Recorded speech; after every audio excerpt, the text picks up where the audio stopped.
So we live in a day and age where live-action Marvel has turned into the most successful film franchise of all time by a lot. But it's taken a long time to get here. Way back in the 1970s, Marvel started dabbling in live-action television. Now, the Incredible Hulk TV series was very successful and made a big splash in popular culture. At that exact same time, they tried to do a live-action Spider-Man TV series, and it only lasted, I believe, 13 episodes. There was also a Doctor Strange movie that they put out that most people don't even realize exists. I actually covered it on my channel back when Doctor Strange 2 came out, but another one of these things that happened and kind of disappeared. At that exact same time, they put out a pair of very weird Captain America movies, and that's what we're talking about today. Let's do it.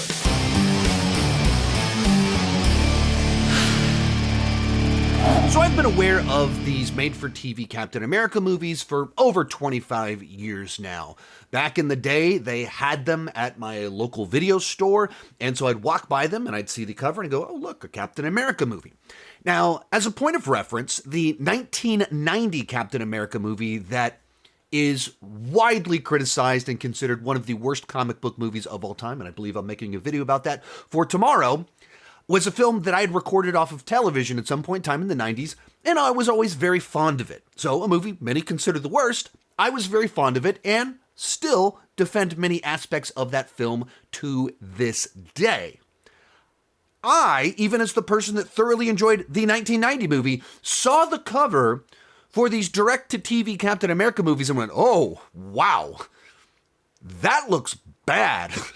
Not like a little bad, that looks absolutely ridiculous. So I never even bothered to watch them until the last couple of weeks in anticipation of our new Captain America movie coming out next week. So with all that said, let's dive in. So these are TV movies from 1979, and they have the production, music, and vibe of a generic 1970s action TV show, except with a very bad Captain America skin wrapped around them. Where, what I mean by that is that it's as if the creative team had never read a Captain America comic book. They did not know anything about Captain America, but the producers came in, handed them a picture of Captain America, just like one picture, and they said, yeah, he's a superhero named Captain America. His real name is Steve Rogers. He was in the military, and he was given strength by super soldier serum. All right, go with it, go. And that's all they knew. Because that's as far as the similarities to Captain America go. And even when it comes to the costume, they got it mostly right until the end, but like it's also off. It's not good. It's really bad. And in the end of it, they change it to be much closer but still bad version of the classic costume. But they do not on any level seem to fundamentally understand Captain America, Steve Rogers as a character. It does not have any of Captain America's, Steve Rogers' actual origin story inside of it. It doesn't have any, Red Skull, anything like that. It is just a generic 70s action TV series with something that kind of very remotely looks like Captain America. And part of what makes it so funny is that they were like kind of obsessed with the idea of like motorcycle stunts. That was like their gimmick for it. 1970s Evel Knievel was huge, big part of popular culture. And it's if they decided that would be a fun thing to do with Captain America. So all of a sudden, Steve Rogers in this tale used to be like a motocross rider. Thus, whenever he first becomes Captain America, there's a long sequence of him riding his motorcycle and like hopping things. that's it. That's the first big exciting sequence, is him riding on his motorcycle with a helicopter shot showing it. It's actually pretty boring for a good bit of it, but like there's so much of it that has nothing to do with anything Captain America. Like the origin now is Steve Rogers' dad was a previous Captain America that invented the super soldier serum using his adrenal glands, so only Steve Rogers can use the serum now because it's based on his dad's DNA. And they give it to him, and he fights a little bit of crime at the end of it. But most of it, it's kind of like a crime procedural where you're investigating like some murders that take place tied to the serum, and we're trying to figure out exactly what's happening. But so, like, the opening scene of it, Steve Rogers is in a car accident because people are trying to kill him.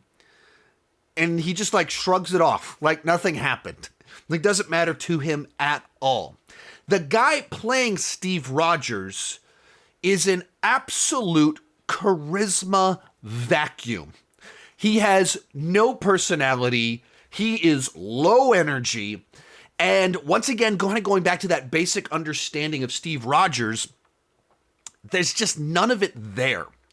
Where you have a guy that doesn't embody any of the classic honorable values that Steve Rogers is known for, the nobility, the bravery, the man of action, the guy that refuses to sit on the side while others go into action. None of that is present. There's no personality. There's no excitement to the character. There's no excitement to the performance. He's just generic looking, athletic, pretty guy. Therefore, he's Captain America. So that's kind of what the first one is like. It's there's no redeeming qualities. It's very boring and has nothing to do with Captain America. Then there was a second movie, which is dramatically better. Now, it's still awful. It's still barely watchable, but at least it feels like they kind of understood that you have to have action sequences in your comic book story. Starts off with a cold intro that's like a TV show. Let's show each actor, and it's just a picture of them with their name. So it plays like an intro to a TV show, and then it goes into an action sequence with Captain America at the beach saving old people from hooligans who are being like having their pension checks stolen by the hooligans. And the action is so shockingly awful. They try and do a trick with the boomerang shield, and the shield itself looks incredibly cheap. The effect to do the boomerang and everything, it's the stuff of legends, like just legendarily bad stuff. Likewise, there's a part where he's fighting dogs, and it's just like him holding up a shield, pushing dogs back lightly. And most of the super soldier effects in it are entirely reversing shots. So like he'll run up to a house, and then it cuts to a different angle of him jumping up onto the roof. And it's just a reverse shot of someone jumping off of the roof. There's another one in it where he grabs his motorcycle and he throws it up, and it slowly lifts up and then kind of dangles and slowly lowers down. I mean, just ridiculously terrible stuff. The sort of thing that if we were doing like a parody of bad television or a parody of bad movies, what we would do, that's just what this movie is. That's the level of quality of production for this particular film. But like I said, this one at least understood the assignment a little bit better. So there's more action. There's a lot more Captain America. His suit, he still has like a motorbike helmet on his head. It looks ridiculous, but at least the patterns and everything are right in this film. And there's more kind of stunt stuff that's kind of interesting. There's like a bit where he like uses his motorcycle as a glider, like we're in Mario Kart. Like they do that like dead serious, and it's like, okay, at least there's a little bit of like stunt action in here, stuff like that that's mildly interesting, that makes it mildly better while still unwatchable. The thing about this one that's crazy, the villain in it is played by Christopher Lee. Count Dooku. Christopher Lee from Lord of the Rings. And you think, oh, maybe he was in a lull in his career, so he's just doing TV movies. This is just a few years after he was a Bond villain. This is in the era where he's playing Dracula, but so out of nowhere, this low budget, couldn't be bothered to read actual Captain America comics before writing the script, got Christopher Lee as their villain. There's like one good thing in these two movies, and it's Christopher Lee.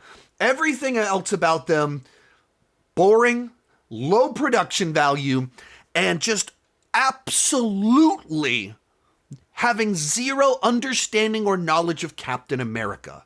Just thematically, characterization, plot, villains, it's none of it.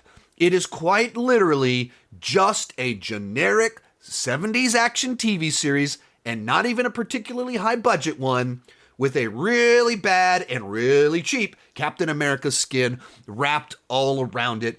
It's not even worth watching for the sake of laughing at it, because the action and the silly bits are so stretched out. Most of it is just really boring dialogue. If you want to have fun with it, just watch the worst clips on YouTube. There's like 3 minutes of funny stuff, and everything else is unwatchably dull. So, I watched it, so you can probably sit this one out. There's nothing here of value.